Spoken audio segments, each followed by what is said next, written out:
Board of Adjustment. Let me first announce that all decisions of the board are final. If there's anyone aggrieved by the decision of this board, they may appeal to circuit court within 15 days of the board's decision. Also, no permits or license can be issued until that 15-day appeal period has expired and no appeal has been filed. For information regarding the board's decision or an appeal to circuit court, the Office of Land Use Administration will be your contact. As you come to the podium, we'll ask that you give your name and address, direct your questions to the board and not to the staff or others in the audience. If you have an electronic device, I ask that you put it on silent or off so that we don't have a disturbance. Same goes for the board, and also for the board to have their mics on when they make a statement or a motion. Based on the number in attendance, I can say that we'll have to be somewhat strict with making sure that we stay to the 5-minute time period, that you try to be precise with your statement. Don't repeat what somebody else says. That way we can gain the most information from your statements. Also, there'll be a limit of 4 individuals in favor or in opposition to a particular variance request. All right, we'll go in order of calling the roll. Mr. Davis? Here. Mr. Coleman? Here. Mr. Metcalf? Here. Mr. Burrows? Here. Mr. Milling? Here. Mr. Golden? Here. And I'm William Guest. We have a quorum. It takes 5 to approve a motion either up or down regarding a variance.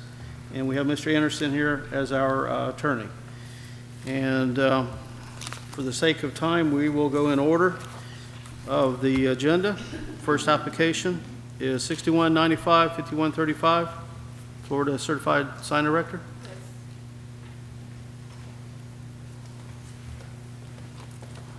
Good afternoon. I'm Lori Smith, and with Florida Certified Sign Erectors. Our address is 2824 Horace Shepherd Drive, Dothan, Alabama 36303. Okay, and have you seen the staff's recommendation?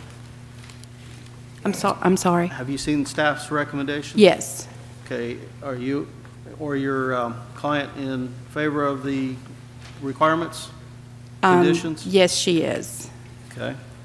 Any questions of the board for the applicant's rep? All right. Anyone in the audience either in favor or opposition of this application?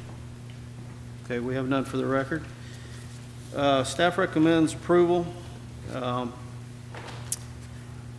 the conditions of sign permit and full compliance with all municipal codes and ordinances.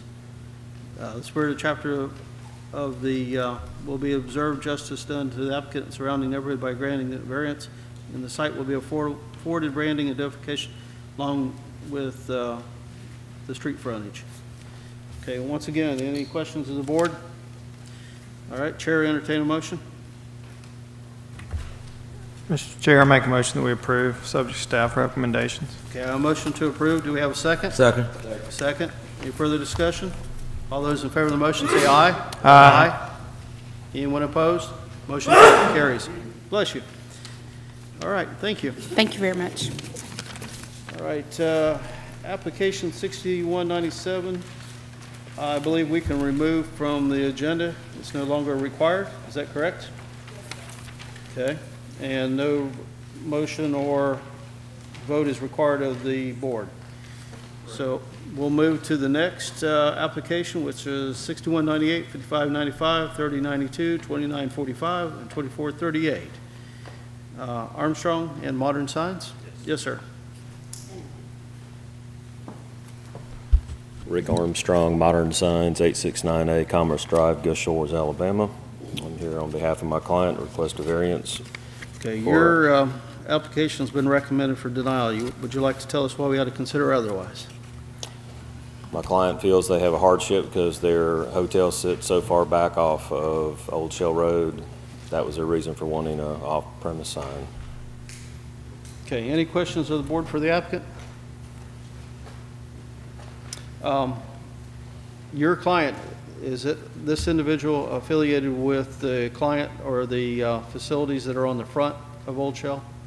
Is it one in the same? No, my client is actually both. My client is actually originally the people that had the property out on Old Shell that sold the property to the hotel where the hotel is now. So I'm actually working for both of those people, for the hotel and the client out on front, which is Clay Bond Shed. And your client's sign will be on the property of the other individual? Is that how it works? Yes, it would be. It'd be on that freestanding pylon sign for South Landing. Okay, so it'll be on the same sign that we've got the existing, Yes, okay. it would mount below that. Once again, any questions of the board? Mr. Chairman, Yes. do we not have any renderings of the sign? It's not in my package. Do we know if any's in the file? Let's see. Give us a second. What size is the sign, Rick? I think it was 4x8 or 3x8. May have a copy of it here if you all. Here we go. So it'll be on this pylon? Yes, it'd be on the bottom part of that pylon. I have a copy here. I submitted one with the application if you need. Okay. Okay. It's just not in our Okay. staff workup. Mhm. Okay. Anyone else on the board wish to see this? Okay. So we would be taking the existing structure and putting it at the... Below the existing sign.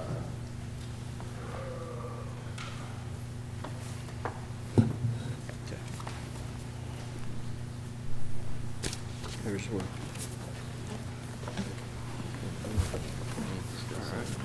Yeah, I don't see where it's any different than what we just did on the road. Didn't we have an application last month that was very similar for the Schillinger Road? apartment complex on Schillinger's? Yeah. It was similar in that they were proposing, though, a new freestanding sign that would be located on property that was not owned by them. In both cases, the signage issue could have been addressed had there been, well, there was a PUD for the Schillinger Road site. They just did not wish to go through the process of amending that. Here, there is no existing PUD to address it, but this is a similar application, but I believe the one on Schillinger's Road also had a requirement that they had to have signage partly through their loan application requirements through the U.S. Department of Housing and Urban Development. Right. Okay. Any questions of the board? All right, anyone in the audience either in favor or opposition to this application? Okay, we have none. I tend to think that this is probably the least offensive as far as any kind of signage. We're utilizing an existing pylon. And it's therefore not taking up any additional frontage or creating any line of sight issues. Has staff looked at this, traffic or engineering? Okay. All right, thank you, sir.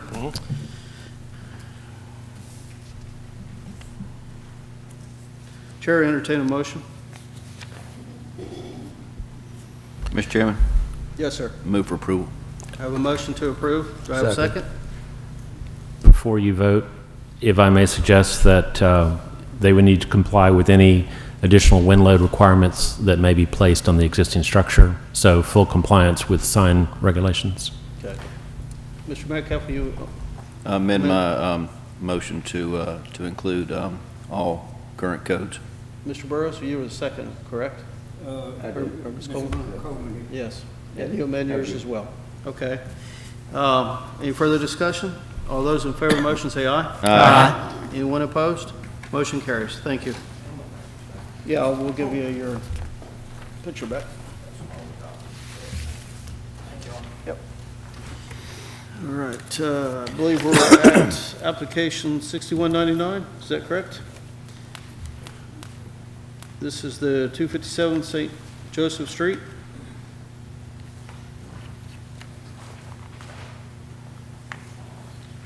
And this is an administrative appeal of a staff decision to partially accept and approve non-conforming documentation for surface parking in a T-5.1 sub-district with downtown development district. The applicant contends that the entire site should have non-conforming status.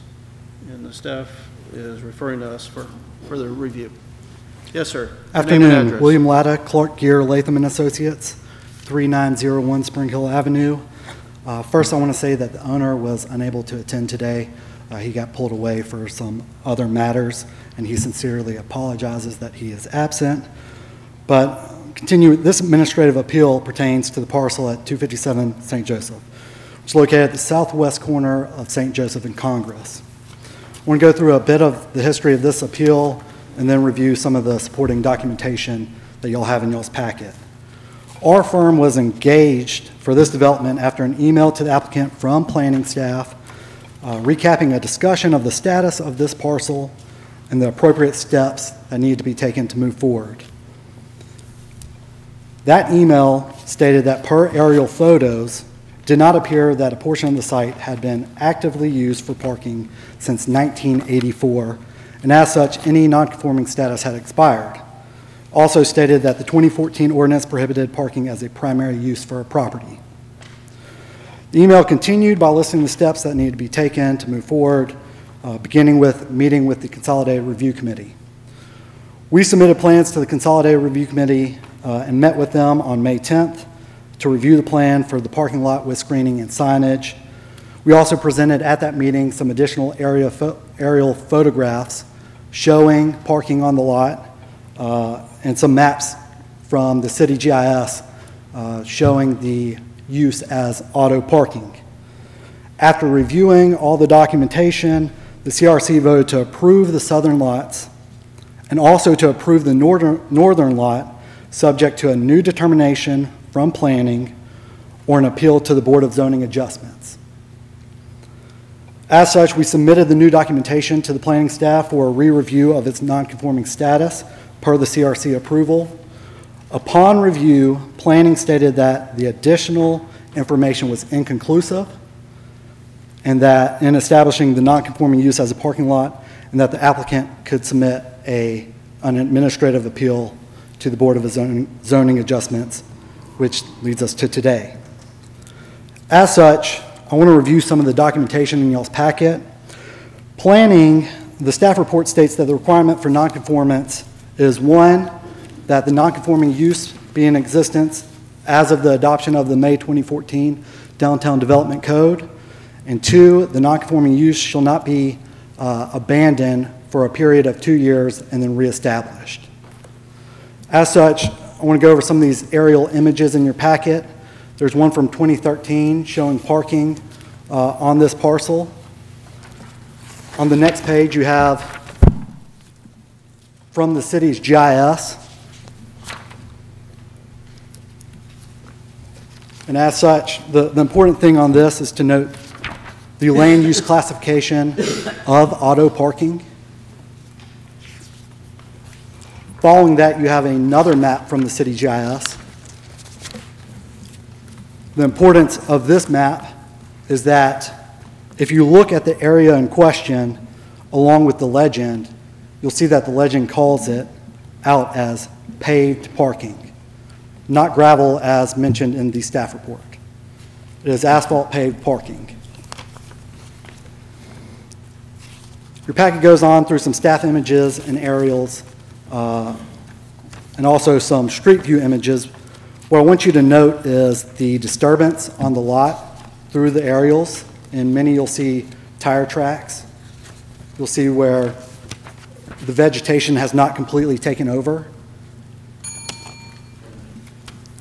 And then on the street view, I want you to note that, yes, there are stakes and wires that are put up, but if you notice in the driveway areas, there is no stake to allow access to this parcel.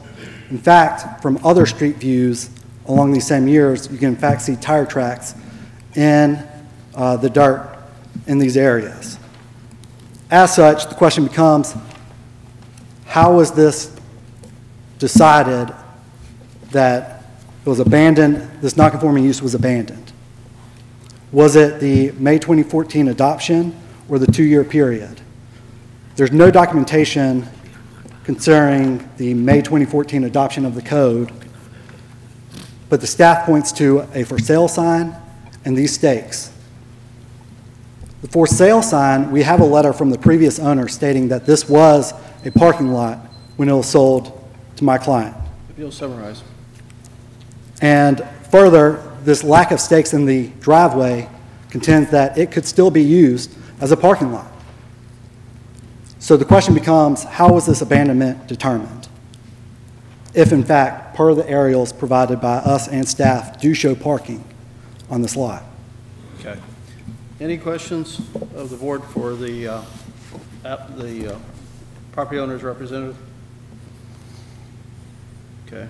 Do you know if there's actually been anyone over the last several years that's been in control of how the parking's been used, like either charging or just oversight, security, things like that?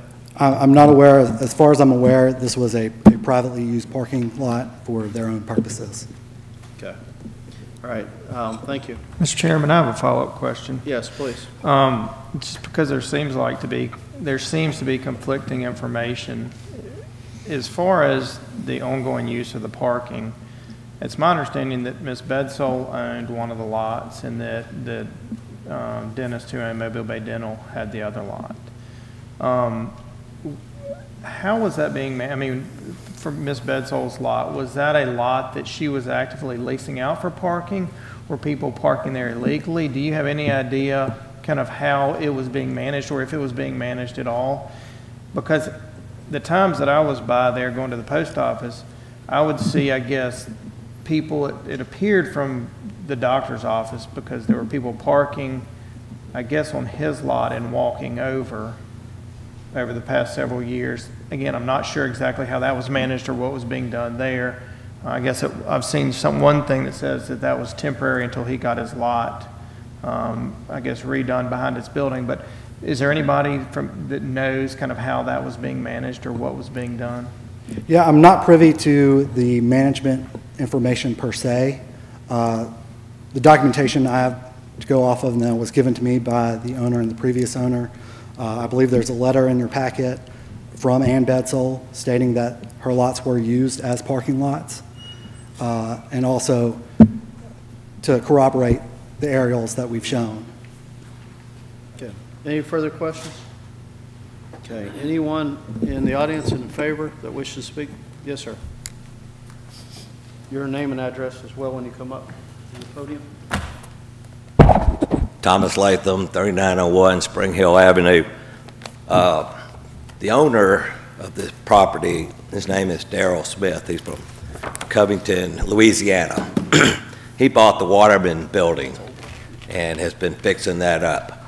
And the reason he bought this is to build a parking lot for his tenants. So it's not a public parking lot, it's a private parking lot. And in doing so, he is also bringing this up to the current ordinance, that being the landscaping and the fencing. So, in our opinion, it's a much better improvement than the parking lot as it is. We know that during Mardi Gras, it's always been used as a parking lot. I don't know how Ann managed it, and quite frankly, she probably never did, really. But we do think that it should be approved as a parking lot, and it does appear to us that it has been used. Thank you. Okay. So, excuse me, sir, before you sit down, in case anyone from the board has a question for you. Anyone on the board have a question? All right, thank you. All right, I'm just looking through the file to see Ms. Betzel's just the deed of the property is the only thing I see.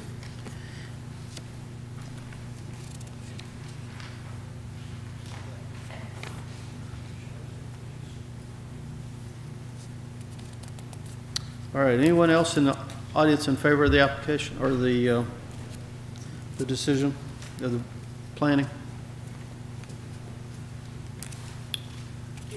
Nicholas Holmes, Holmes and Holmes Architects, 257 North Conception Street. For the last 40 years, our office, I have walked past this lot. It's either been used as parking or it's been a vacant lot. And I think that a parking lot brought up to modern codes with fencing and landscaping would be a vast improvement for what's been there for the last 40 years. Okay, any questions for Mr. Holmes? All right, thank you, sir. Anyone else? All right. Those in opposition, I'm sure we have some on this side. Good afternoon. Richard Davis. Yes, sir. 27180 Pollard Road in Daphne, Alabama. And Mr. Chairman, my comments would in large part also apply to the next item on the agenda. We'll have to focus on this. Are we treating them separately? Yes, sir. Your Honor, Your Honor. He's a lawyer, you can tell without him even saying so. This is voluntary. I wake up in the morning and say, Your Honor. I represent Kelly Baker, and when you hear Ms. Baker speak, you'll wonder why she thought she needed an attorney here. The question is not were cars ever parked at 257 St. Joseph Street. The question is, was there a prior use? What was that prior use, and was it legal? And the words I've heard from the proponents of this request are words like, this was a private parking lot. So what we would need then is some evidence of who used it, not just that there were cars there. Those cars may have been trespassers. The law is perfectly clear to take advantage of a prior non-conforming use. The use must have been legal. The law is also clear that the evidence that this board is to consider has to meet a certain standard. And that standard is one of, and I'm quoting from the case law, sufficient competent evidence to prove that there was a legal non-conforming use. So emphasis here on sufficient competent evidence to prove. The question is not, could it go either way? If it could go either way, then the answer to the question, is there sufficient proof, is no. And what this panel has before it today is evidence that there were some cars parked there, but there's no evidence, zero evidence, that this was used the way the proponent intends to use this. If the proponent is saying this is for off-site or remote parking, then theoretically the proponent could stand here and say, we want to use this parking lot for parking at Bel Air Mall or Ladd Stadium.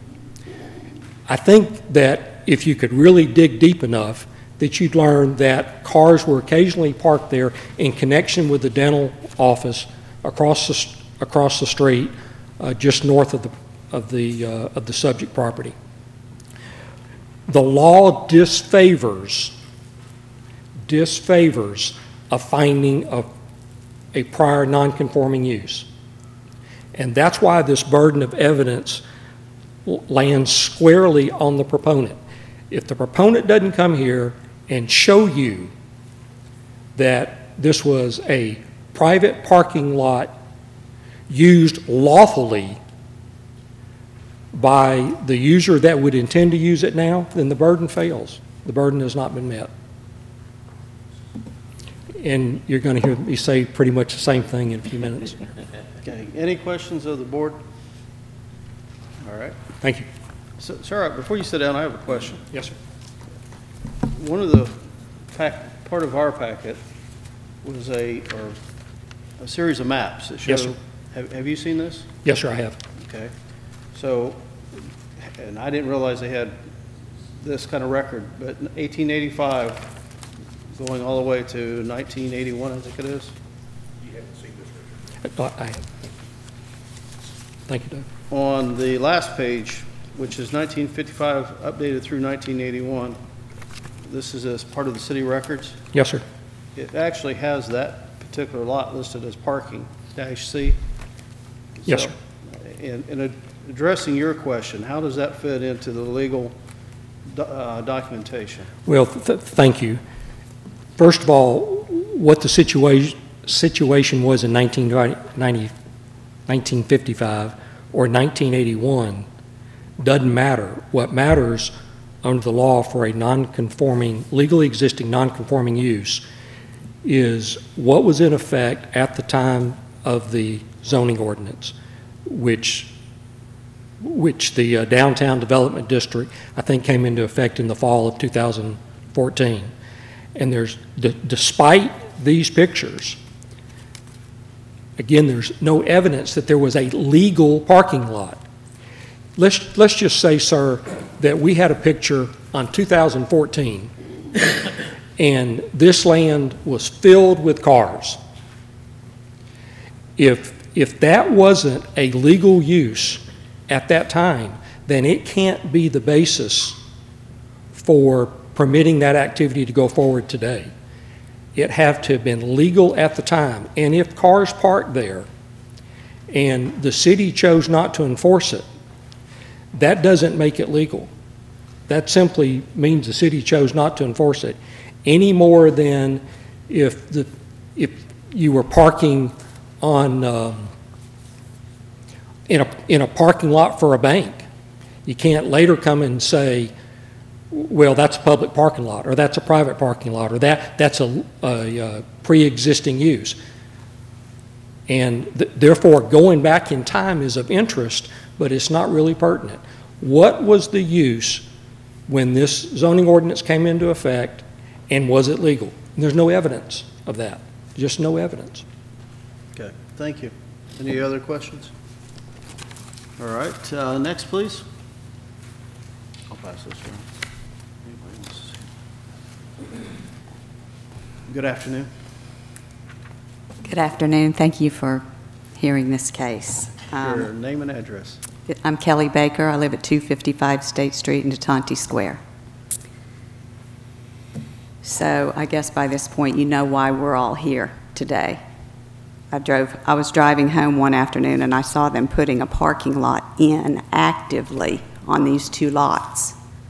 Heavy equipment, road graders, dump trucks, and come to find out they didn't have a permit for it. It was not zoned for it. We've all been so excited about the transformation going on downtown, and we're thrilled with all of it. And then we come to find out they're trying to put a parking lot in where it's not zoned.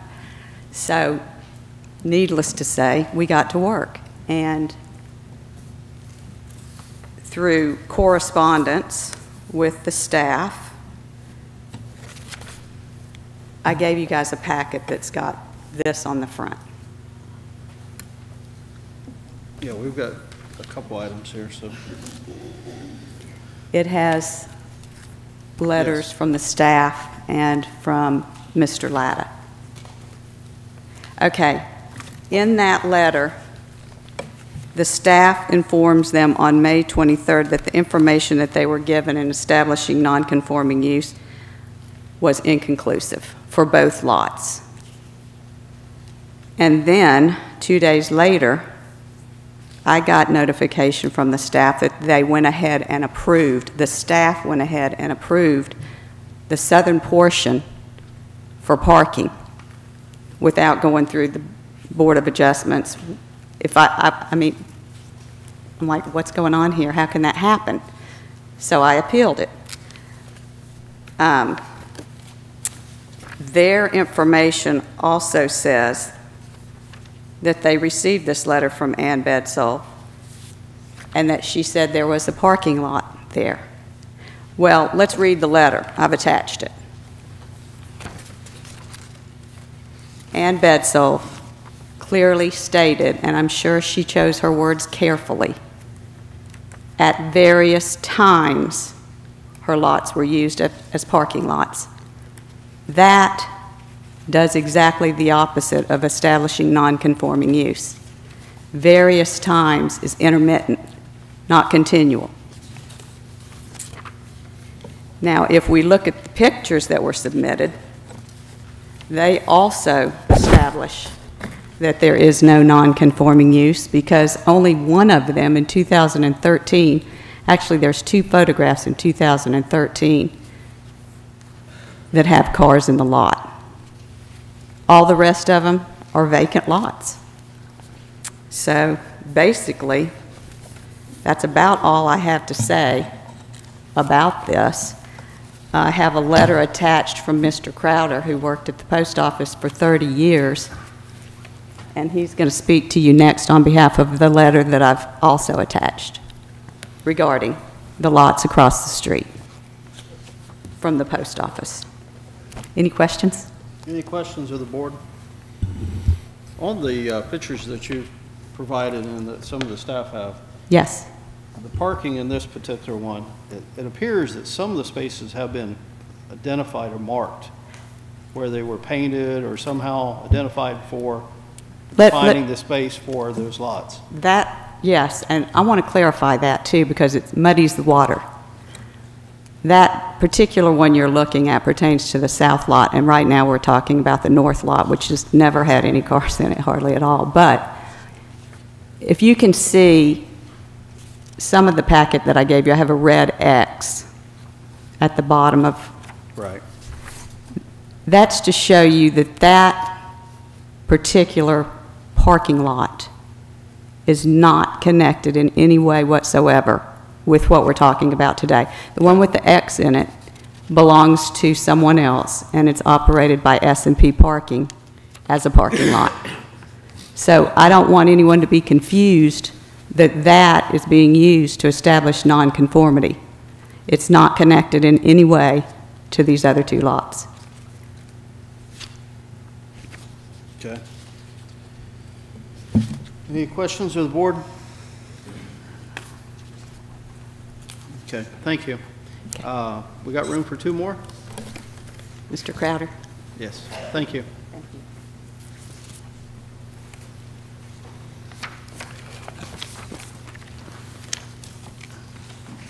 Your name and address, sir? My name's David Crowder. I live at 255 South Cedar Street. And what can you add to the initial statements that are in opposition? Well, I've worked at the post office directly across the street from these two lots for over 30 years. The majority of the time I've worked the window, the counter, which the windows right in front of me have overlooked these lots. In 30 years, there's never been any signage up, anything identifying these as parking lots. Every now and then there's been a few cars out there, but I think they were parked illegally. One of the photos from 2016 shows pictures of cars parked there, and that was February. That was during Mardi Gras, which I'm sure there were cars parked there illegally for Mardi Gras. And in 2013, 14, around there, where there's one picture about 10 cars parked there. At that time, when the dentist's office owned the lot there, I know their employees would get there about 7:30 in the morning. They all wore black scrubs. They'd get there, and about 10 cars were parked there a day for a couple of months. The employees, they would go over to work, and then at the end of the day, come get the cars and leave. In about 30 years, that's the only regular parking I have seen there whatsoever. Okay.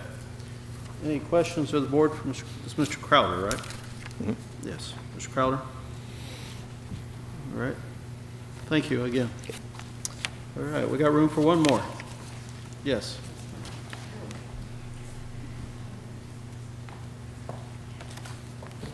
Good afternoon.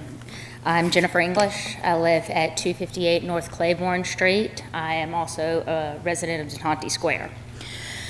I'm going to take a different approach from what everybody else has said.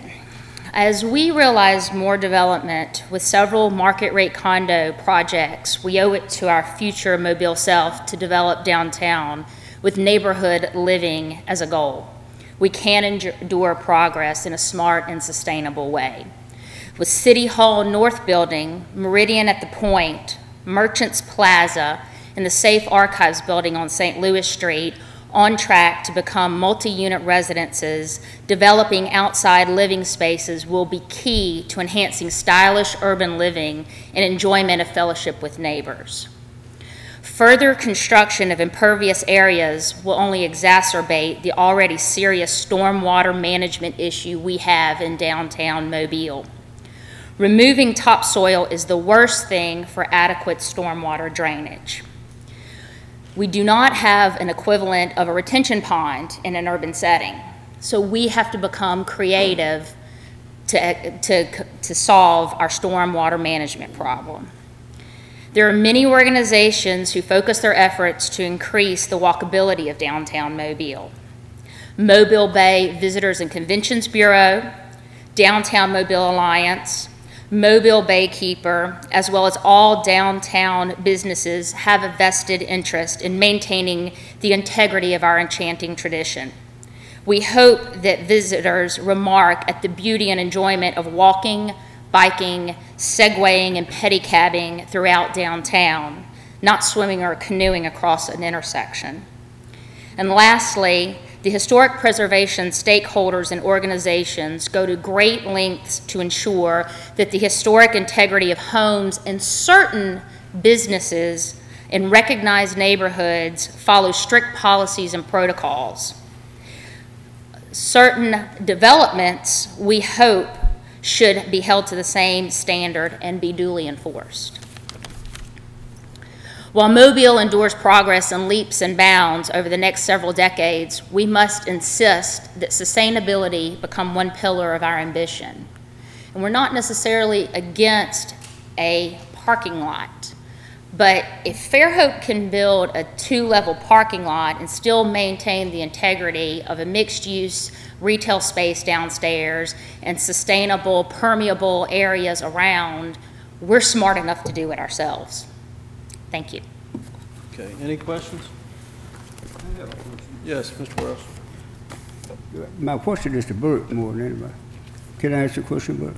Yes, what would be, and I'm going to plead a little ignorance here to the T51, what actually can go there? Can you sort of? Essentially, a T51 is a commercial district that would allow a wide variety of retail uses, business uses, restaurants, and I believe it allows a building up to 3 or 4 stories in height. But when the Downtown Development District zoning was adopted in May of 2014, there's a specific line in there that says that a freestanding parking lot or a parking lot without a main building on it, cannot be its own use. It always has to be an accessory to a building on the site. So the purpose was to discourage the construction of new parking lots if there was no actual building associated with the development of the site. Okay. May I add? No. Sorry. Any further questions? Do you have anything to add that you haven't already stated? One final thing, people always talk about how hard it is to find parking downtown. It's people don't want to pay for the parking in the lots that are downtown. So between DeTonti Square and between Dolphin Street, there are at least 10 surface parking lots that are in really bad shape. So it's not that there's no parking, it's people, myself included, living downtown, working downtown. I'm indignant about having to pay $5 to park in a parking lot when I should be able to park on the street for free. Thank you. Thank you. I have a question, Bert. Some of the pictures we have show parking along, I guess it would be the west side of this lot? Is that on-street parking permitted?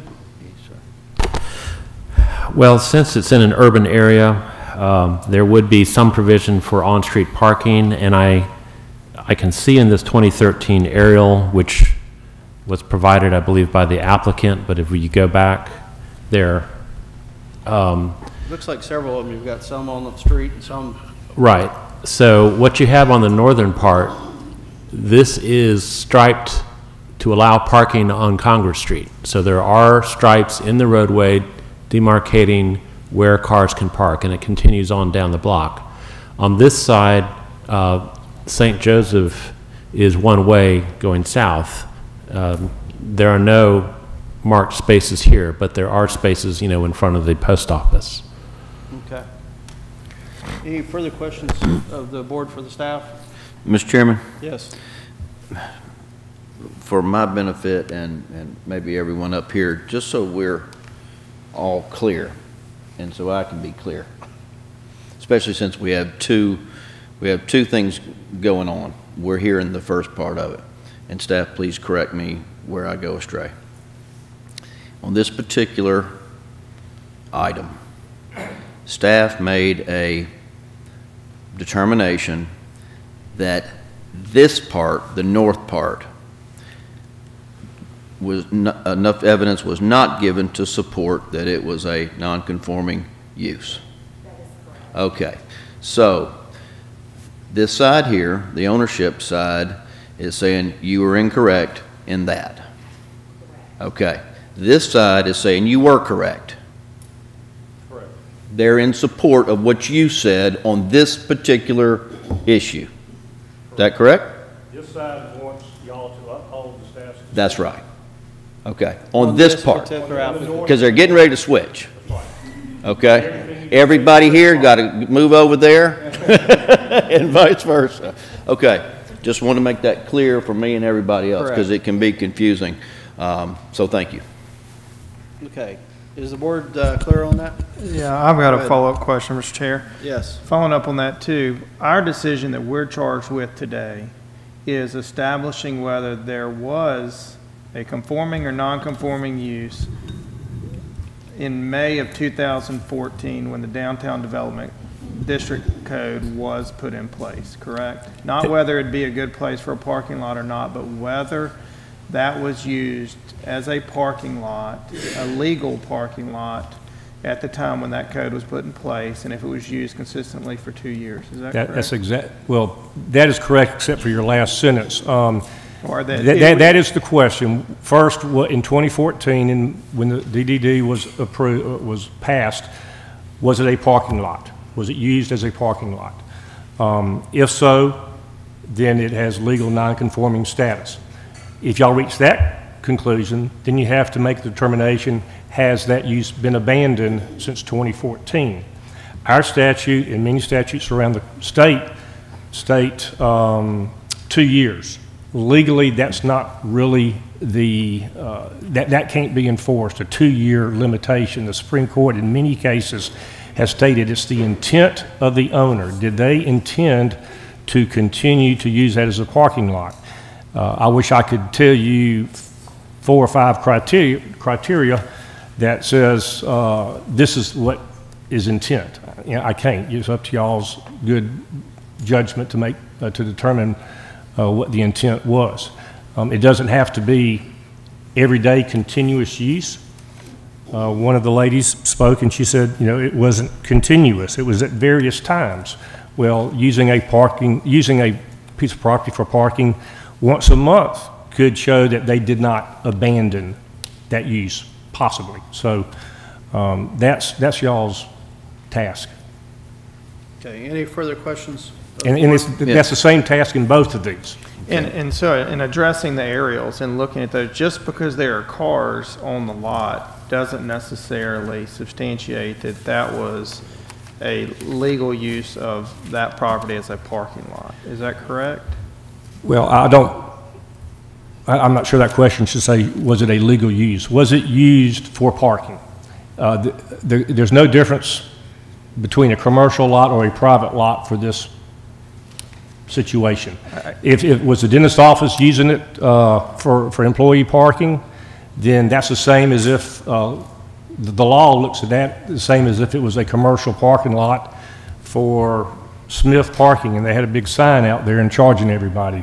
Was it used as a parking lot? What if it was a lot that was just not being, watched by the owner and people were parking there legally? Would that also constitute the same standard, or is that different? It's the same standard same legal standard you have to apply. And I can't say, and it's not my place to say, is that sufficient to prove it was a parking lot? That's y'all's decision. I'm sorry, passing the buck on that one. Okay, is there any further questions? Yeah, Mr. Chairman, and maybe you just finished this, but I was listening to Mr. Davis, and his position is it's not a matter of have cars been parked there. He says his opinion on that side is that was that legal or not? Was it a legal non-conforming use? If the use, in May of 2014, when the DDD was adopted, and I don't know what the zoning ordinance or what the zoning classification was prior to that, but as y'all seen dozens and dozens of times on zoning, if if the use was not allowed prior to the zoning, just because it was zoned differently, does not mean you can't use it. You can continue a use that was prior to. But it's illegal after the new zoning takes over. But it's a legal, non-conforming use. That's right. That's correct. So is that different than what Mr. I Davis was don't trying to think say? so. I don't think Richard and I just differ on our opinions on that. Okay, thank you. Okay. Any further questions of the board? Okay, I believe we've concluded our public comment period. I think we've, unless you've got something totally new to add, I have a rebuttal to their. I think we're at a point. Please. Keep it brief. Pardon? I'll keep it brief. I just want to answer a few of their questions that they proposed to you. Was there a prior use? The city's own GIS points to it as auto parking. It delineates on this parcel paved parking. I believe, from my recollection, the ordinances for downtown prior to the Downtown Development Code do not disallow parking. As you just heard from your own attorney, it doesn't matter how long or the gaps in between. The letter from the owner says it was used at various times. If it's used every year at Mardi Gras for parking, it can be used as parking. So I would go with the city's own delineation of what this was used as opposed to any other conjecture. As far as the inconclusive aerials, I can tell you that several of those aerials that are shown were taken on Sundays. And so it may be a little misleading as far as the vacant lots. As far as the signage, I don't believe signage is. Please keep it quiet. Is a requirement for parking. It's not a requirement. And these cars are parked in a lot that was, by the city's own systems, deemed auto parking. And as far as the beauty and the paid parking, I mean, we're bringing it up to the standards that the Downtown Development Code says that parking lots in downtown have to be brought up to. It is beautifying the lot. And this will just be a number of people that are not taking up the free parking that they would like to use. Okay. Any questions of the board once again? All right, thank you. All right. I believe we've concluded the public comment period. All right, discussion of the board. Any further questions for the staff? So this first administrative appeal is for whether or not the staff made the right decision in giving this saying this was no longer non-conforming and therefore not approved. Is that correct? The staff felt like we had inadequate documentation to award non-conforming to the northern portion. Okay. Is that clear to the board? Okay.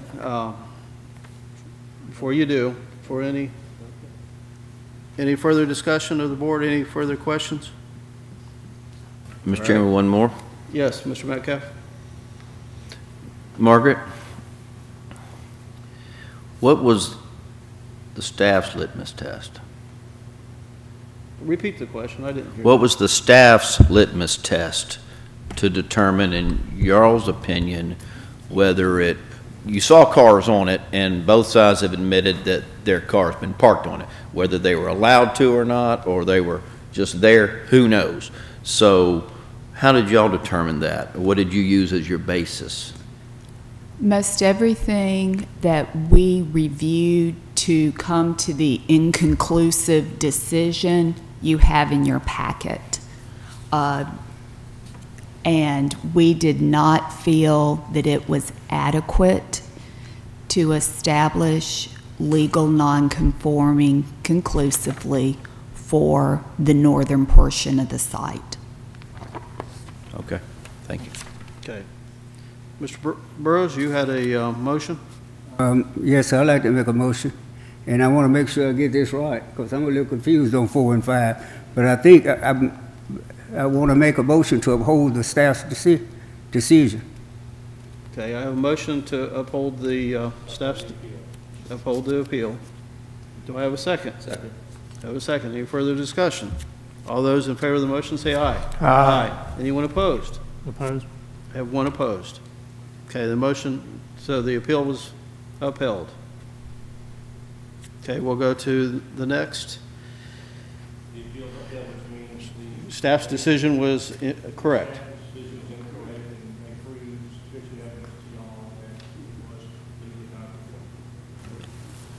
I was confused as to the way that the motion was. Let's clarify this. His motion was to appeal the staff's decision, which was that this was a non-conforming. Yeah. Are we? You said appeal the appeal. I hate to say which side. And we'll tell us which side. Easiest way, this side. Okay. All right. Okay, that the staff's decision is upheld. Yes. To deny the appeal. Right. Then I would like to change my position. All right. We'll call for the vote again, just to be clear. All right. Mr. Burrows, your motion is to deny the appeal, which is correct, that the staff's decision was correct, was appropriate, right? Right. Okay, and Mr. Coleman? Was second. Any further discussion? All those in favor of the motion say aye. Aye. Anyone opposed? Okay, the motion carries unanimous this time. All right. These appeals are fairly new, or not that common, I should say. So bear with us. All right, we have the next, which is 6200, 255 St. Joseph Street.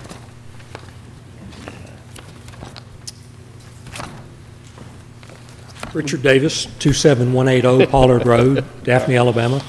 I was at Orange Beach Planning Commission, Mr. Burrows, years ago, and the very same thing happened. Unfortunately, John Lawler was sitting there just like Doug was and shook his head and said, "Is that really what you intended?" And there were 3 yeses and 3 nos. So thank you for your diligence. We have those occasional moments. So. Well, thank you for getting this this straight. So this is the property adjacent to the one we just voted on, correct? Yes, sir. And I assume that the record doesn't, and if you'll let me kind of sort of address this to Doug, I assume that the record doesn't need me to repeat what I've already said. You can keep it brief. I'd be glad to, but it won't be any more effective the second time than it was the first time. I do think that Mr. Anderson and I may be disagreeing about something, and it goes to Mr. Milling's question. But 64-7 defines continuance of nonconforming use, and it specifically says the lawful operation of a nonconforming use as such use existed, and then it goes on to the key date. So the burden on the applicant at the staff level was not just to show cars, but to show that it was lawful. And we have searched. We don't see a business license for a parking lot. We don't find anybody that says what that use was. But if that use, and I'm going to the extreme here to make a point. If cars were parked there so that they didn't have to pay to park at Ladd Stadium or the Civic Center, that's not a legal use under the B4 that existed at the time the DDD was created. And again, even though I'm going first in this appeal, in this particular case number, it remains incumbent upon the applicant to show that it was a lawful use, and the existence of cars falls far below that standard. That's the standard that the Supreme Court has upheld time and time again. It's written into your ordinance, and it's enunciated a number of times and rigidly applied by the Supreme Court. If the applicant doesn't prove with sufficient competent evidence that the use was lawful at the time of the zoning change, it cannot be a non-conforming use allowed by the City of Mobile. Any? Any questions? I think this issue with legal is the difficult part of this particular review. And I think Mr. Milling, yeah, how do you determine what's legal? I said it a different way, but I hear what you. Okay, all right, thank you. Anyone else? Yes, ma'am.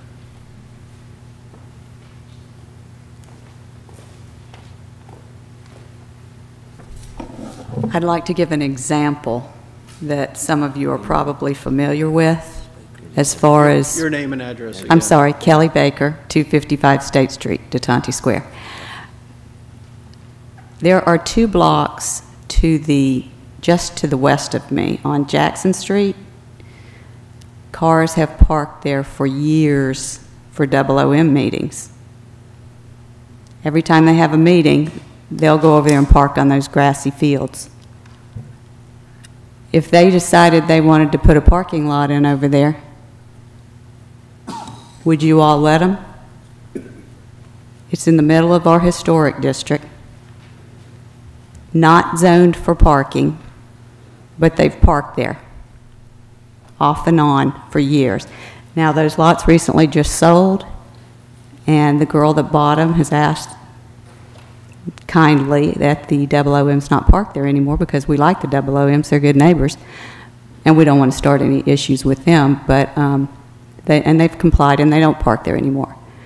But just beyond there to the west, recently, or 1 year ago this month, 2 lots were combined and rezoned for a parking lot which never went before you all. And when I called the planning department to find out what was going on, because there was a sign, they told me that 2 lots were being combined, when in fact they were not only combined, but they were rezoned and taken out of T51 and changed to the warehouse district. Now, with this particular issue we're talking about here, when these lots were purchased in 2016, they were 3 separate parcels. Somehow now they're 1. I'm not exactly sure how that happened because I never saw a sign for that. They were subdivided and combined into 1. And may I have a point on the speaker? Yes. Can someone answer that question of concern that she's raising? For this particular site, there has not been a subdivision application. Parcels are a creation of the Mobile County revenue. They're not a creation of the city. And therefore, a tax parcel can be created combining existing parcels into one larger parcel when they're under the same ownership. It's not something that ever goes through the city. That's why we have our subdivision regulations, so that the city, through the Planning Commission, has a process whereby legal lots and thus parcels are created. So they're 2 separate processes. Okay. The reason for my point, Mr. Chairman, yes, is that I'm hearing a very authentic effort on the part of this DeTonti Square Committee to preserve what they have started and the continuity of it remain in place. And for Ms. Baker, Kelly Baker, I believe? yes. For her to come in with all of these concerns of not being informed, procedures not being followed as she understands it to be, I think it brings some very serious concerns to this board member. And I'm really concerned. Well, let me answer one thing she mentioned in this other lot off to the west that was re-subdivided and rezoned for parking and did not come before y'all. Those do not come before y'all. Subdivisions and rezonings go to the Planning Commission and City Council, which they did. So y'all would not have dealt with the property she's describing that was rezoned to a parking lot. With all due respect, though, Mr. Chairman, yes, whatever the route is for that to take place, I'm understanding from Ms. Kelly here that that when she tracked it, she was not able to get some verification that this was done, nor were they notified. Right. But let's We'll keep discuss this on that further in track for deliberations, this one. Because, yes, thank you very much, because that's a very good point, and that is what I'm trying to make. We don't want this to continue. Please. Now, looking at these photographs that in this packet that I gave you all, which has this on the front.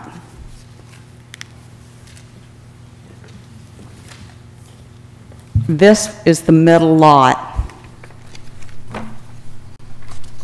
which is referred to as the south lot, and this schematic shows that it goes all the way to State Street, but it does not.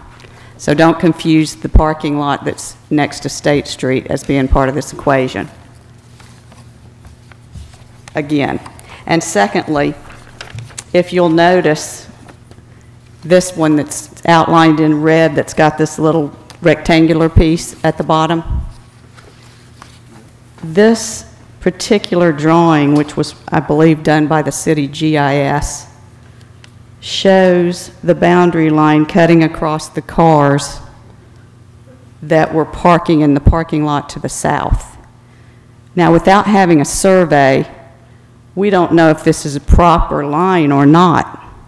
It shows to me an encroachment of a property line, that the parking lot was actually over the property line. But as I said, we don't know that without a survey.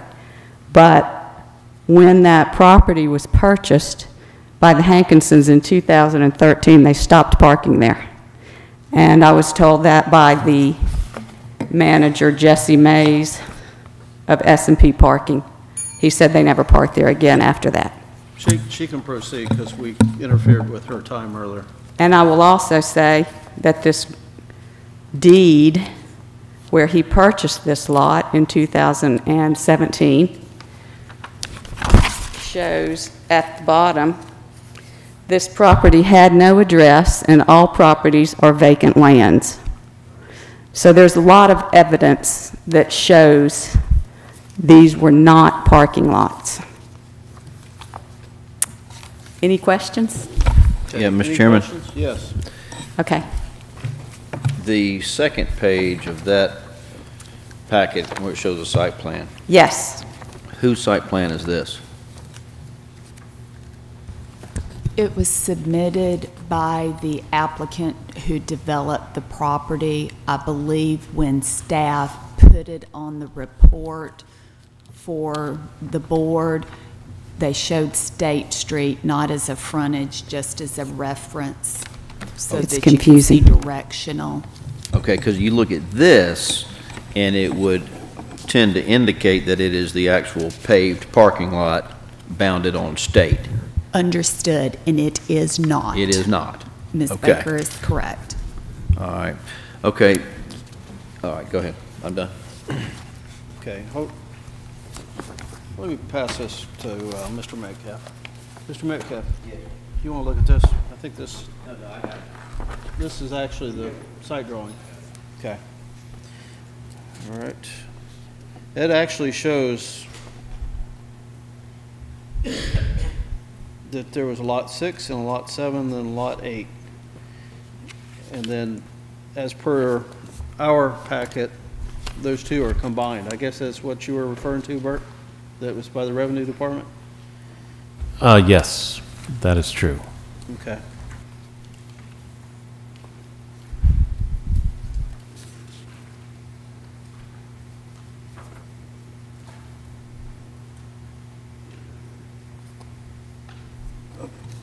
All right. Any questions? Mr. Chairman. Yes, please.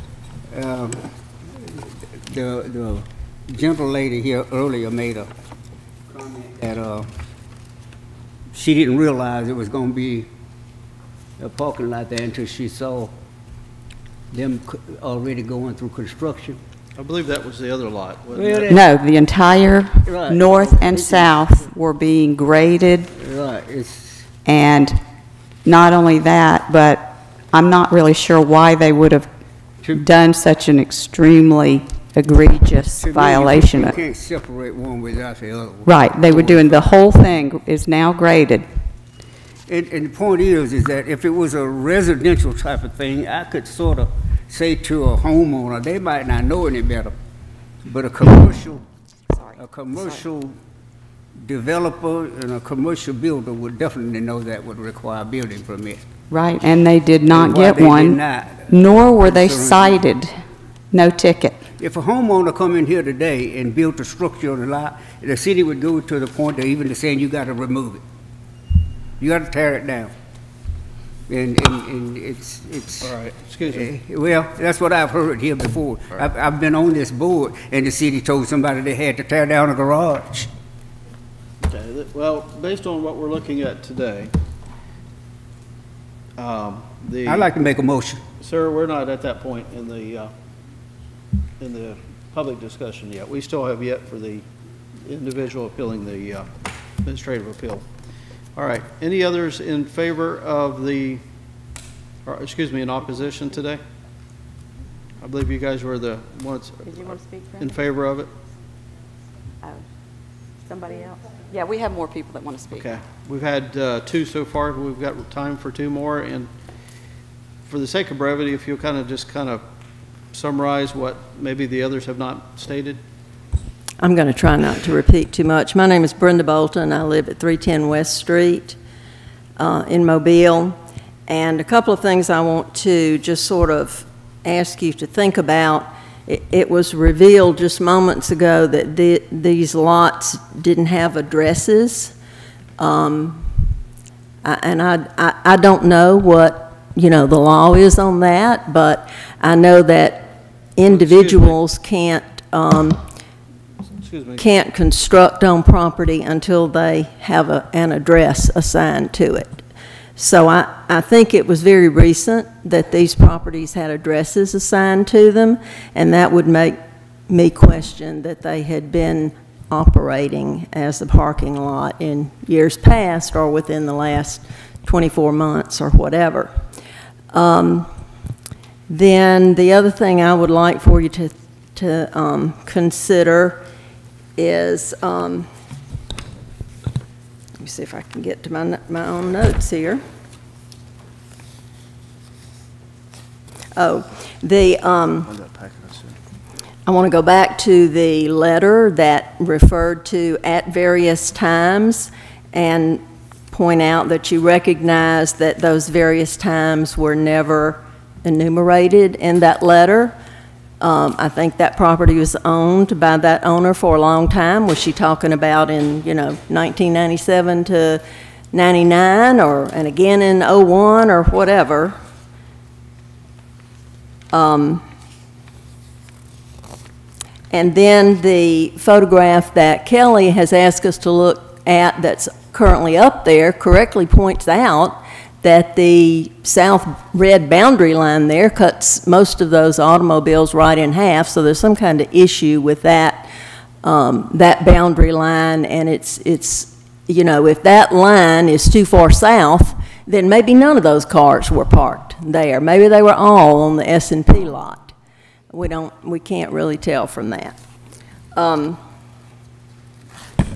And finally, I want to answer a comment that Mr. Holmes made when he said that if these become parking lots, they can be landscaped, and they're going to look so much better. It'll be better for the neighborhood.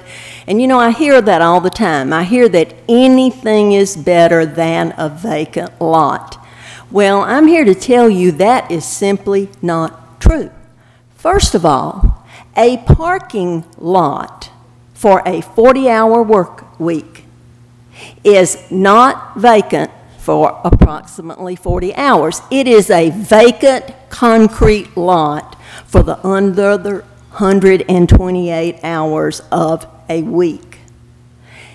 Now, if those become parking lots, that is an entire city block that backs up to and shares the western boundary with the eastern border of one of our historic districts, where there will be no activity for safety or security after hours, before hours, when people try to to get to places like the Y early in the morning on foot.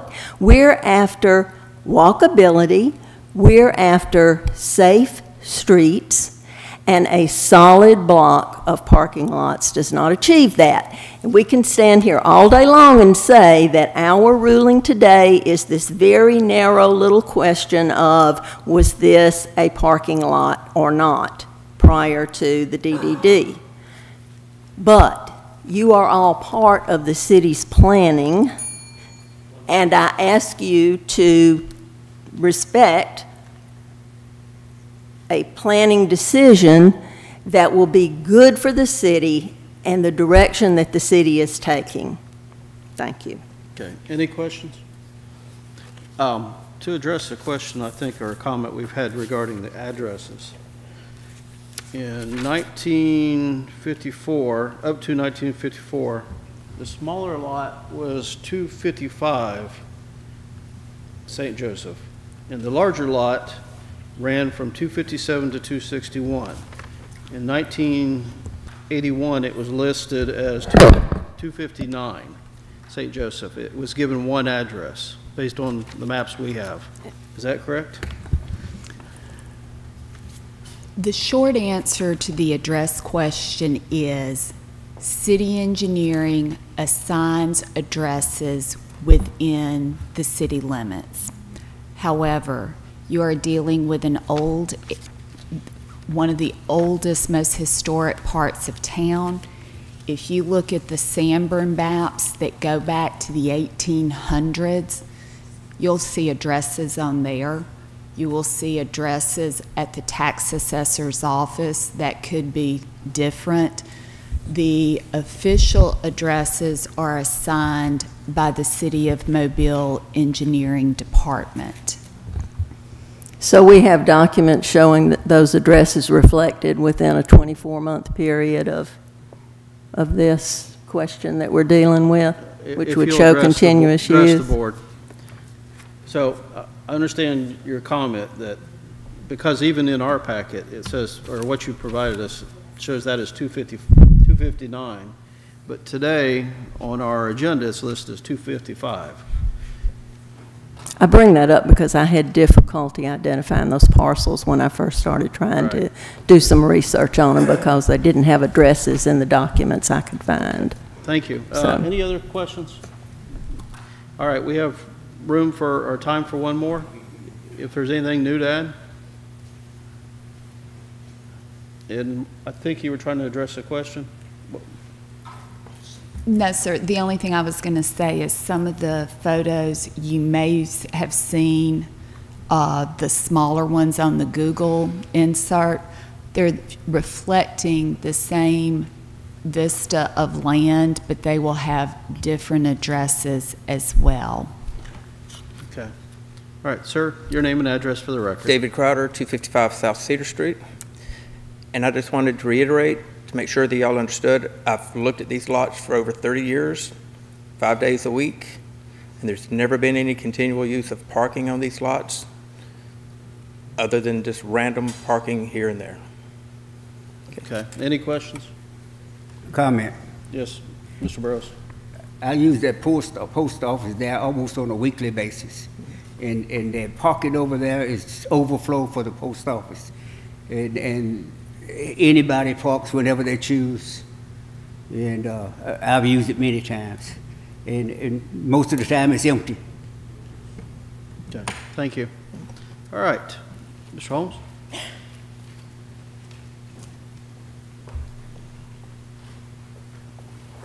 And I open it up to anyone else that wishes to speak. William Latta, Clark Gear Latham & Associates, 3901 Spring Hill Avenue. I just want to make it clear that at some point, someone within the city consciously went in and deemed this as paved parking with a auto parking use. Much like it was charged upon us to prove that we were legally parking on the north lot, I would say they would need to prove that we are illegally, or it is an illegal use on the south lot, which the city staff has deemed that it was, in fact, legal. So as such, as far as the permitting issues, my firm was not involved before the email I referenced in my first address, and I can't speak to anything before that, but we were brought in to make sure it followed the correct land development standards and regulations and was permitted properly. As far as the address question, that's part of that answer. When it was deemed that the northern lot was non-conforming and the southern lot was conforming, we submitted plans for the southern lot. As such, we had to have an address assigned, 255 St. Joseph. And therefore, that is the difference in the addresses of the lot. Okay. Any questions for Mr. Holmes? All right, thank you. Anyone else?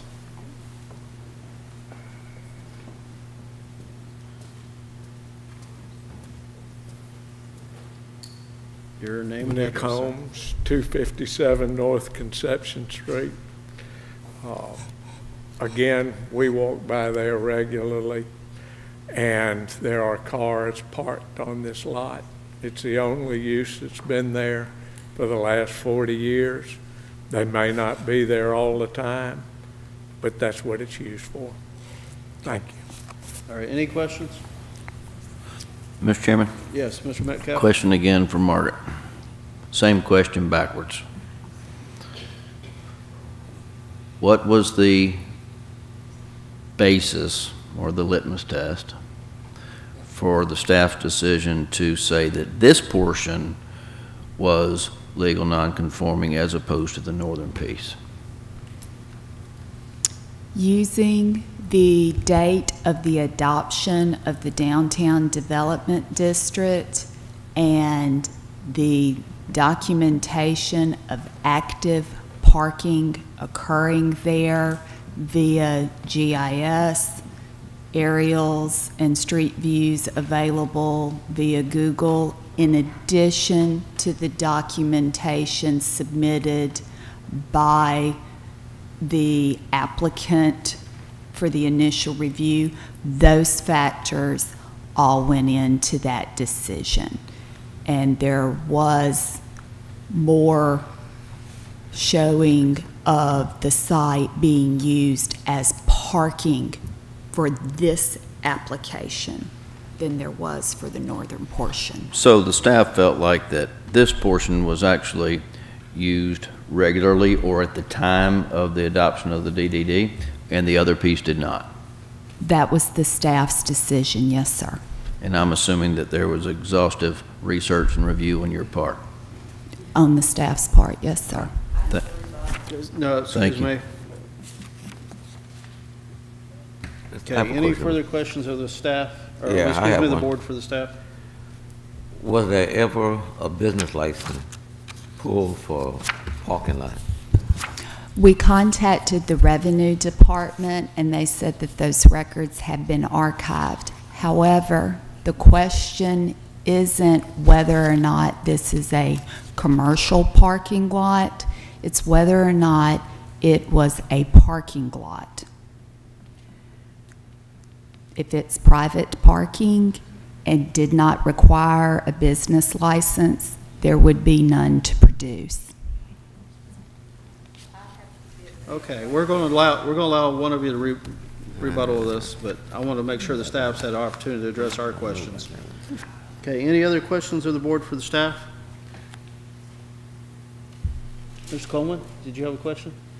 No. Okay.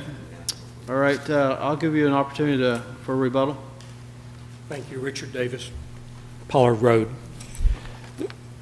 Respectfully, the question that she just said, this is the question the staff had before it, is not the question. The question is the same thing. Was it lawful? And there, under the B4 zoning that existed at the time the DDD code was established, this would not have been a lawful use of the property. If Mr. Burrows used that property when he went to get the mail, that does not a legal parking lot make. Respectfully. Mr. Chairman? Yes. Richard, what does a legal parking lot make, in your Well, opinion? start with the underlying zoning. Okay. And Before.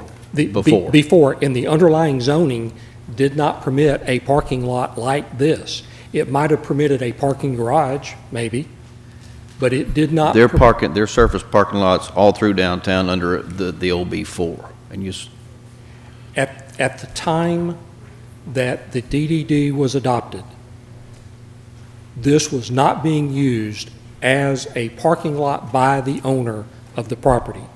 There may have been trespassers. is that the point you're making by the owner? Well, in fact, the parking lot was used incidentally to the dental office next door. So that was in the nature of an accessory use. That would have been legal. And maybe the operation of a commercial parking lot would have been legal. So that, let's say that the dental office was going to purchase and use this, that would be, even in B4, considered off-site parking and have to be approved through a variance? Under B4? No? Off-site parking would be allowed in a B4 district. The special parking plan aspect of the zoning ordinance allows it, and it specifically gives distance limitations in B4 districts. So you would be able to have off-site parking downtown, but I think it has a maximum distance away from the building that you would be allowed to place it. Further, excuse me, let Yeah, Step- please. Church Thought it was staff finished, I'm finish sorry. addressing. Okay. That's all I have on that. Okay. Margaret? I apologize.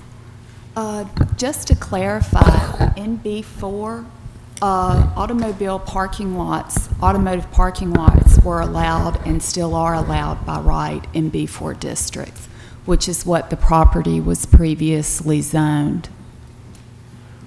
but the issue remains one of remoteness and parking lot standards.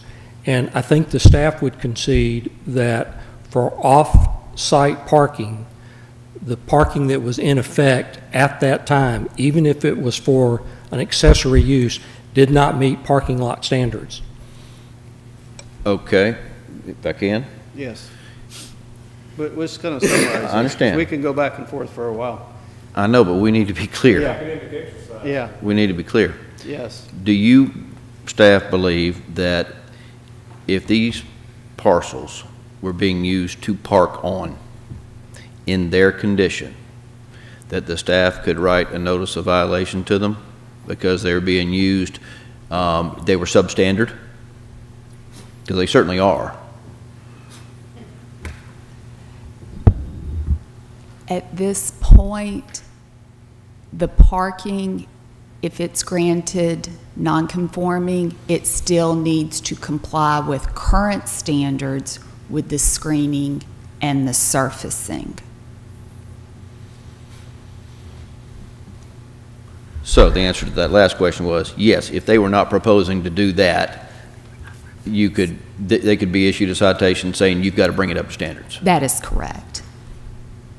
So it's not conforming. Okay, thank you. Okay, thank you. All right, any further questions of the board for the staff? Mr. Chairman, Mr. Davis. I really don't have a question for the staff, nor do I have a question for the representative council. We're talking about a community here that's consistent and composed of lay people. And it's very important for me to understand that we're going to resolve this today, that I hear from someone other than an attorney in this group up here, because I'm getting more clarity as to how they are affected by this and what their understanding is. So I guess I'm appealing to the chair for us to have another layperson to come up. Before we go there, I'm going to not stop that conversation, but again, the legal standard is not how, or what your standard is, what your decision today is not based on how they are affected or what's good planning principles or whether this property should be rezoned to something else. The question is, was it a legal non-conforming parking lot when the DDD was established? Is no planning standards or criteria should be used in your decision, whether it's a good use of the property or a bad use. That's not your decision. It's, was it in existence, and has it been abandoned? And I don't mean to cut you off, sir, but that's, I don't want you to start making decisions on a different legal standard than what you should be. I understand, I understand. Okay, so you still request that we have at least one more representative from the group? If it's not germane to what we're trying to do, I don't want to go outside of that. I think we've had adequate statements from both, but I'll concede if that's what you wish. Well, you know, I'm a layman, and I see a lot of lay people out there, and I try to make sure that no one goes away dissatisfied and not being clearly heard on the reason that they're here today. I agree. And I think, like with the first appeal review, I give fair hearing to both groups. Yes, sir. And I think it carries over to this one as well. I would state, though, that this one has, in my opinion, it shows a little bit more evidence of routine parking. And I asked that question initially because it's got striped, what appears to be dedicated parking spaces and curb cuts. Where the encroachment happens. Correct. Well, I see curb cuts on two sections. But not parking stripes. Correct. And based on the fact that this is considered one lot, based on the way it's been presented to us. I make a comment, Mr. Chairman? Yes, I'll open up for comments one more time, please. The only parking that I've ever seen over there, and like I say, I live within 2 blocks of that parking lot myself, maybe 3. I use that post office on a weekly basis, and I have parked over there, paid nobody, just randomly parked at my will. No attendance there. It's never been a parking lot, and I've been visiting that post office for the past 25 years. And it's never been really designated a parking lot.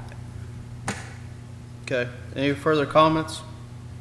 All right, I think we'll conclude our review of this one. I'll open up the floor for a motion. Before we do, let's make sure we're clear on this one since we had so much confusion last time. This is an administrative appeal. We're being asked to review whether or not your decision was made in error or not. That is correct. Okay, so if the appeal is upheld, then that means you made an error? Correct. Okay, if the appeal is denied, then that means the staff's decision was correct. Okay, all right, affirmed. So with that in mind, is everyone clear on what we're being asked today? Okay, Chair, entertain a motion once again. I'd like to make a motion. Okay, and your motion, sir? Let me make sure I get it right. Supporting the staff's decision. So you're denying you're making a motion to deny the appeal? Right. Wait, that means. No, don't tell me No, there you go. No, Don't you tell me they can't tell me what to do. Who are you representing, the board or somebody I'm else? trying to tell them not to tell you. Sir, They can't tell me what to do. I'm not telling you what to do, sir. They can't tell me what to do. All right, Okay. order in the meeting, All right, please. go right ahead then. Okay, Mr. Burrows, you're to affirm the staff's decision, right? Yes. So that would mean that you're denying The appeal. Is that Yes. your position? That you're denying the No. appeal? No, you're trying to twist me. No, no, sir. Yes, you are. No. Yes, you are. No, I'm trying to make sure. You are, Mr. Chairman. Let me, can I make it? Sir, let's get order in the meeting. First of all, I'm asking for you to clarify your position. I am not trying to state I'm not the only one that's confused with the way it's written up. The whole board staff is. Well, that's why we're being real clear with this, that we don't make a motion that is not your intent. So what is your intent, sir? Without putting words in your mind, in your statement. See, that's where you get caught. You want to put. Sir. Do you know what that means? Yes, I do. Why don't you tell me then? No, sir, I cannot make a statement on your behalf. I believe that. You don't have to make it. You make a statement on this behalf, not mine. I can make a motion just like the rest of the board members. Mr. Chairman, if I can help So my it's colleague called out, the- if he would help me. Yes. Would you allow me to? Yes. Would you allow me to Yes. help you out? Make that motion. And this is why I was trying to break it down, layman versus council, so that we could have some clarity on the direction it was going. Now, Sir. now, my motion is this. Don't call me, sir. My motion, my Mr. Chairman, Mr. Chairman, my motion is to support Detente Square. I'm gonna say it like that. This council right here. That's my motion, to support their appeal. Okay, so your motion is to uphold the appeal? Yeah. Okay. Do I have a second? Second. All those in favor of the motion say aye. Aye. Opposed? Okay, how many do we have in favor? Raise your hand, please. So we have hand count. Okay, I have 3, 4, 5, 6. Okay, so the motion is upheld. That's right. That's what we want. All right? Okay. Okay. All right, we have one more application. That's all I was trying to get to, Mr. Chairman. Sir, okay. I want to take a minute recess, please. Allow everyone to exit. We need one. Pardon? Sir, you don't understand what I was trying to do. No, you wouldn't need Sir, it. yes, I You was. have been Yes, this I way was. for the past 6 months. Sir, Yes, no, not since at I've been all. on this boat. Sir, you and side I- with this guy. This guy sits here, told a bald-faced lie in front of this jury. He Mr. said Burroughs, that we, Mr. listen, Burroughs. he said that we have never, and you didn't challenge it. Just a month ago, we just sent a black guy home to tear down his garage. He said we've never done that before. I'm not disagreeing with you on that. Mr. Burroughs? Mr. Burroughs? Thank you. Mr. Burroughs? Mr. Just Burroughs? like y'all think you got John? something, I'll go with the council, go before the council with You you. and I need to have a No, we don't. I don't need to talk With your with you at council all. rep. With your Because you council rep. don't regulate me. No, I don't. But you appointed me to chair this, did you not? Did you not, sir? That was a mistake. Well, sir, then you get to vote next time. I sure will. Okay. But we'll have order in the meeting. Because We will have order in the Let me tell you meeting. something. If I'm a there's member no- of this board, Yes, you duly are. appointed by the council, and until they remove me, I'm going to do what I choose to do in that chair. But you will maintain order in the meeting. I maintain order. No, You no. sit there and try to stifle me every time I open my No, mouth. because I... Yes, you have. No, sir. You have. You've been doing I it have for a year. supported you. You've been doing it for a year. Sir, and that's I've been not trying true. to get along with you. Sir, I have never. Bullshit. Okay, you're being disrespectful now.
Who's his representative? His council rep? Mr. Burroughs. Can you do that?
Do we have everybody back? Yes. So, all right, we're going to reconvene. We're going to call the Board of Adjustment back to order. And I believe we have our last request, which is 6201. Is that correct? St. Louis Street? Okay. Are you the applicant for? 656. I'm sorry? 656 St. Louis. Yes. Yeah, that's it. I didn't give you the address. We've had so many St. Louis on here. I actually had St. Joseph. And let me just point out that when the application first came in, the address for the property on which it's located is 650 St. Louis Street. They have since obtained what's called a street ticket from the engineering department so that they can have a separate address for the building that is before the board today. Okay. And your request is recommended by the staff. Have you seen the staff's? I have, yep. Any questions, or are you in agreement? I'm in agreement. Okay. Any questions of the board for the applicant? Mr. Chairman, just point of order, we didn't give name and address. Yes. Robert Martin, Martin Architecture, 601 St. Anthony. Yeah. Thank you, Mr. Metcalf. You're welcome. All right. Any questions of the board for the applicant? And I would take it you gentlemen are in favor of this application? Yes, sir. Okay. No one in the audience in opposition. All right. Only question I had was about the setback, but I guess that's, It was, Bert, you want to? I mean, it seems to be more common.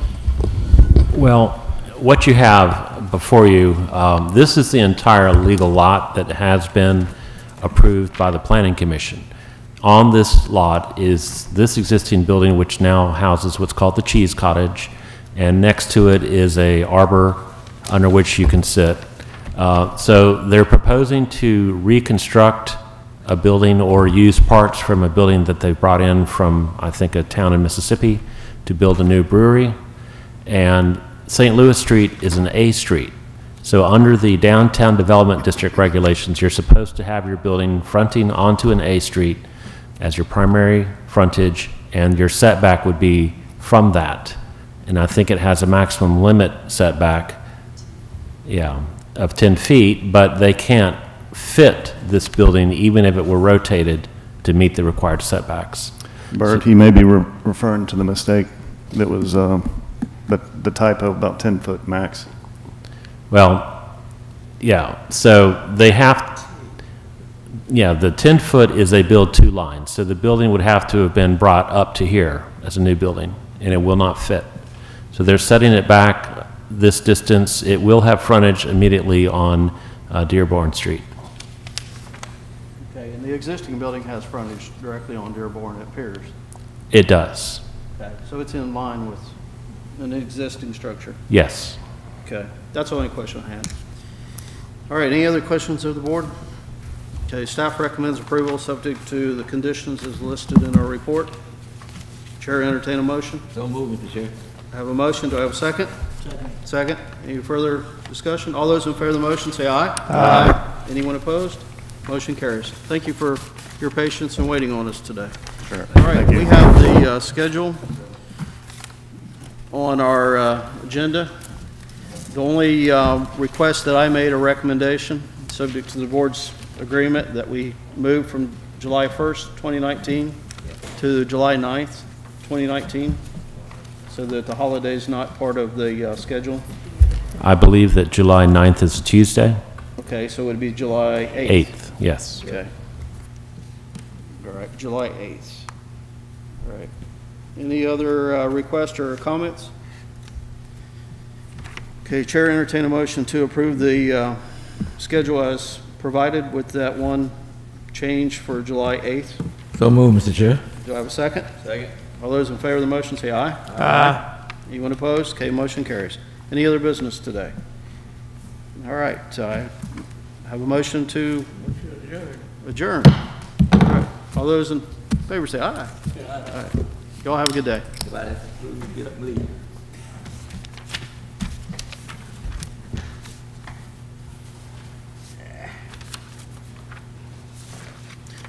Margaret, can you hang around a second, please?